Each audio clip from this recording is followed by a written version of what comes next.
0 of 8 credit. WWE.com is one of the 4 most important pay-per-views on the WWE calendar. SummerSlam always has the potential to be a game-changer for better or worse. When it's great, big matches are worth the hype, new champions are crowned, the status quo is given a refresh and the rest of the year fills with hope. When it's bad, it can leave a sour taste and take a long while to get back on track. This year's show had some interesting elements, such as a loser leaves WWE match, Dominik Mysterio's debut, several titles on the line and more. Now that the biggest party of the summer has finished, how did it turn out?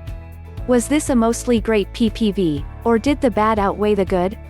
Which segments were the biggest pros and cons of the night? It's time to break down and recap the results as well as the highlights and low points of SummerSlam 2020.1 of 8 credit.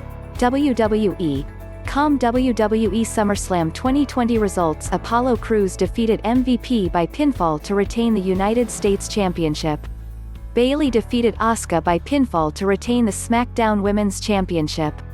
The Street Profits defeated Andrade and Angel Garza to retain the Raw Tag Team Championships.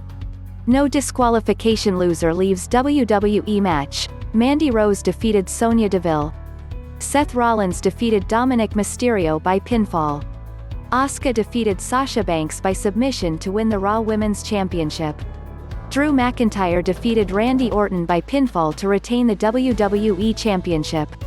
Falls Count Anywhere match. Bray Wyatt defeated Braun Strowman by pinfall to win the Universal Championship.2 of 8 credit. WWE.comApollo Crews and MVP are more than capable of having a great match. In fact, they've proved that by having a few quality contests already. But therein lies the problem. We've seen this match a number of times this year, including a few weeks ago on Raw. That doesn't even include how they fight in some capacity every week, even if it's not an official match. So why did WWE feel the need to have them repeat it yet again here? They should have wrestled at Extreme Rules, but that wasn't able to happen due to injury to Crews. Once that put a halt on those plans, WWE should have made the call to keep them separate until SummerSlam. Instead, they wrestled on Raw only to wrestle again here and do nothing worth a repeat. At the very least, this should have been Crews against Bobby Lashley. While not drastically different, it would have been fresher in comparison and taken Crews versus The Hurt Business another step forward instead of remaining stagnant. Instead, it was a copy and paste of what we saw earlier this month, and several times before that, tossed onto the pre-show because even WWE knew it didn't have much value other than hearing MVP's new theme. 3 of 8 credit.